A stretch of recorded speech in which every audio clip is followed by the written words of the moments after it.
গত পর্বে দেখেছিলাম সুলতান গভীর রাতে তার জিপ গাড়িটা নিয়ে বাড়ির উদ্দেশ্যে যাচ্ছিল। সে যখন রাস্তা দিয়ে যাচ্ছিল তখন রাস্তার মাঝখানে হঠাৎ একটা মেয়েকে দেখতে পায়। এত রাতে একটা মেয়েকে রাস্তার মাঝখানে দেখে সে একটু চিন্তায় পড়ে যায়। সে ভাবে রাত প্রায় 2টা, এমন সময় একটা মেয়ে রাস্তার মাঝখানে। চিন্তা করতে করতে সে হঠাৎ গাড়ি থেকে নেমে দাঁড়ায় এবং ওই মেয়েটার কাছে যায়। এরপর মেয়েটাকে বলে, কি হয়েছে বোন, তুমি এত রাতে রাস্তার মাঝখানে কি করতেছো? পিছন ঘুরে থাকায় সে আসলে বুঝতেই পারেনি তার সামনে যে দাঁড়িয়ে আছে সে আসলে কোনো মেয়ে নাই, সে হলো আত্মা। সুলতানের ভালো ব্যবহার দেখে আত্মাটা তার ভয়ঙ্কর রূপ থেকে ভালো রূপে ফিরে আসে। এরপর সুলতানের দিকে তাকিয়ে হাঁটু গেড়ে বলে যে আমি প্রেগনেন্ট, আমার খুব পেটে ব্যথা করতেছে, আমাকে দ্রুত একটু হাসপাতালে নিয়ে চলো। একটা মেয়ের কান্না দেখে সুলতানের মনটা গলে যায় এবং সে বলে যে তাহলে একটু দেরি করো না, দ্রুত আসো, আমার গাড়িতে উঠে বসো, আমি তোমাকে হাসপাতালে নিয়ে যাচ্ছি। এরপরে সুলতান মেয়েরূপী আত্মাটাকে হাসপাতালে নিয়ে আসে। হাসপাতালের সামনে গাড়িটা দাঁড় করিয়ে সে দ্রুত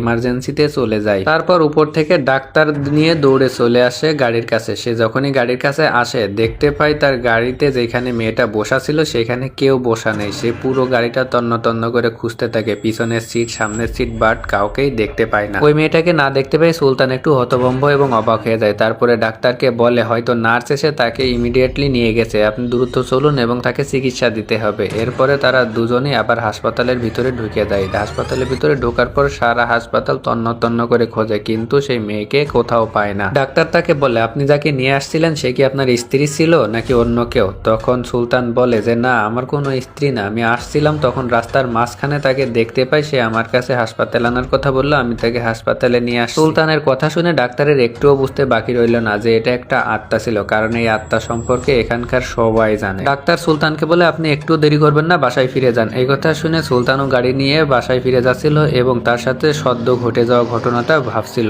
এমন সময় রাস্তার মাঝখানে সে জ্যাম দেখতে পায়। জ্যাম দেখে সে তার গাড়িটা দাঁড় করায়। তারপর একটা আওয়াজ তার কানে আসলো। এই আওয়াজটা পেয়ে সে পিছনের দিকে ঘুরে তাকাতেই দেখে তার গাড়ির পিছনের সিটে একটা ভয়ঙ্কর আত্মা বসে আসে, যে কিনা খুব রাগী অবস্থায় ছিল। এটা দেখেই তো সুলতানের গা হাত পা একদম ঠান্ডা হয়ে যায়। সে ভয় পেয়ে দ্রুত গাড়ি থেকে নেমে দাঁড়ায়, আর এতটাই ভয় পায় যে তার সাহস হচ্ছিল না যে আবার পুনরায় গাড়ির ভিতর তাকিয়ে দেখবে। তারপরেও কোনো রকমের সাহস নিয়ে সে গাড়ির দিকে আগিয়ে যায় এবং পিছনের সিটে তাকাইতে দেখে যে পিছনের সিটে কেউই বসে নেই। এমন সময় একটা কার গাড়ি হর্ন দিতে দিতে তার পিছন দিয়ে বের হয়ে যায়। তখন সুলতানের ঘোর কাটে আর ভাবতে থাকে হয়তো তার এটা একটা মনের ভুল ছিল, তবুও চিন্তার বিষয় ছিল, সে অনেকটাই ভয় পেয়েছিল। এরপর সে গাড়িতে চড়ে বসে এবং বাড়ির উদ্দেশ্যে রওনা হয়ে যায়। পরের দিন সকালে সে অফিসে যে এই বিষয়টা ভাবছিল তখন তার গার্লফ্রেন্ড ময়না আসে আর বয়ফ্রেন্ডকে এরকম চিন্তা করতে দেখে সে বলে যে কি নতুন কাউকে পেয়ে গেছে নাকি, এত কিসের চিন্তা?